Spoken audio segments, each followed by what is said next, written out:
Delhi liquor కేసులో arrest అయ్యి ED కస్టడీలో ఉన్నారు ఎమ్మెల్సీ కవిత. ఢిల్లీలోని రౌజ్ అవెన్యూ కోర్టులో మరో పిటిషన్ వేశారు. తల్లి శోభ, కుమారులతో పాటు కుటుంబ సభ్యులను కలిసేందుకు అనుమతినివ్వాలని కోర్టును అభ్యర్థించారు ఆమె. కవిత తరపు లాయర్లు కోర్టులో ఈ పిటిషన్ ని దాఖలు చేశారు. ఈ పిటిషన్ ను పరిశీలించిన కోర్టు తల్లి, పిల్లలు, కుటుంబ సభ్యులను కలిసేందుకు అనుమతినిచ్చింది. మొత్తం 8 మందికి పర్మిషన్ ఇచ్చింది. ఈ రోజు 4, రేపు 4 చొప్పున కవితను కలవచ్చని కోర్టు తెలిపింది.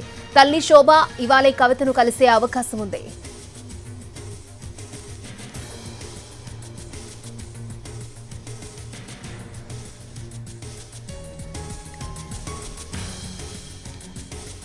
ఢిల్లీ లిక్కర్ కేసులో అరెస్ట్ అయ్యి ఈడీ కస్టడీలో ఉన్న ఎమ్మెల్సీ కవిత ఢిల్లీలోని రౌజ్ అవెన్యూ కోర్టులో మరో పిటిషన్ వేశారు. తల్లి శోభ, కుమారులతో పాటు కుటుంబ సభ్యులను కలిసేందుకు అనుమతినివ్వాలని కోర్టును అభ్యర్థించారు ఆమె. ఇక కవిత తరపు లాయర్లు కోర్టులో ఈ పిటిషన్ దాఖలు చేశారు. ఈ పిటిషన్ ని పరిశీలించిన కోర్టు తల్లి, పిల్లలను, కుటుంబ సభ్యులను కలిసేందుకు అనుమతినిచ్చింది. రైట్, ఇదే అంశానికి సంబంధించి మరిన్ని అప్డేట్స్ మా ఢిల్లీ ప్రతినిధి రాజు మనకి లైవ్ లో అందించడానికి సిద్ధంగా ఉన్నారు. రాజు,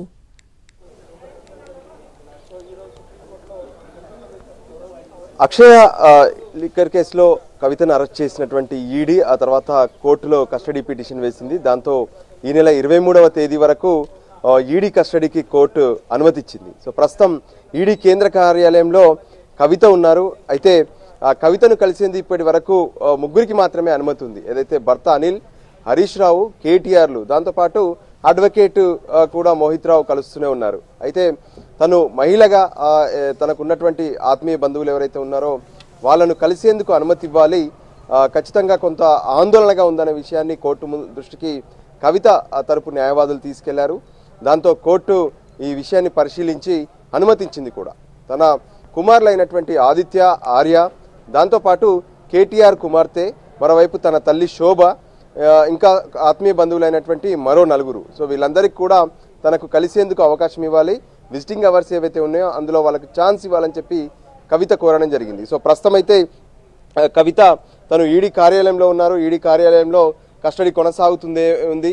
3వ రోజు విచారణ కూడా జరుగుతున్నట్టుగా మనకు తెలుస్తుంది. ఎవరైతే దర్యాప్తు అధికారులు ఉన్నారో, ఏదైతే విచారణకు సంబంధించినటువంటి అధికారులు, వాళ్ళు కవితను లిక్కర్ కేసుకు సంబంధించినటువంటి పలు అంశాలపైన ఈరోజు కూడా ఇంటరాగేషన్ చేస్తున్నట్టుగా తెలుస్తుంది. అయితే సాయంత్రం 6 గంటల నుంచి 7 గంటల వరకు 1 గంట సమయాన్ని విజిటింగ్ అవర్స్గా కోర్టు నిర్ణయించింది. సో ఆ విజిటింగ్ అవర్స్లో అరగంట పాటు ఏదైతే లాయర్తో మాట్లాడొచ్చు, మిగతా అరగంటలో తమ బంధువులతో కలిసే అవకాశాన్ని కవితకు కోర్టు ఇచ్చింది. సో అందులో భాగంగానే ఈరోజు తన తల్లి శోభతో పాటు ఏదైతే కొడుకులు, మరోవైపు కేటీఆర్ కుమార్తె, ఇతర బంధువులు కూడా వచ్చే అవకాశం ఉంది. అందులో 4 మాత్రమే ఈరోజు అనుమతిస్తారు.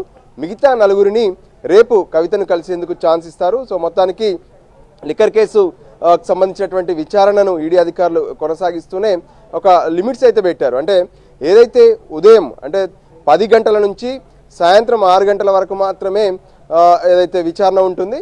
మరోవైపు ఈరోజు జరిగేటటువంటి విచారణ మొత్తం కూడా, అంటే ప్రతిరోజు జరిగేటటువంటి విచారణ మొత్తం కూడా వీడియో రికార్డింగ్ చేయాలని చెప్పి కోర్టు ఆదేశాలు జారీ చేసింది. సో కోర్టు ఆదేశాల మేరకు ఈడీ అధికారులు తమ చేస్తున్నటువంటి విచారణ మొత్తం కూడా వీడియో రికార్డ్ చేస్తున్నట్టుగా తెలుస్తుంది. దానికి సంబంధించి ఎప్పటికప్పుడు ఒక నివేదికను కూడా ఏదైతే ఈడీ అధికారులు రెడీ చేస్తున్నట్టుగా ఉన్నారు. సో మొత్తానికి ఈరోజు 6 గంటల తర్వాత కవిత తరపున తల్లి శోభతో పాటు మిగతా బంధువులు కూడా ఇక్కడికి వచ్చే అవకాశం కనిపిస్తుంది.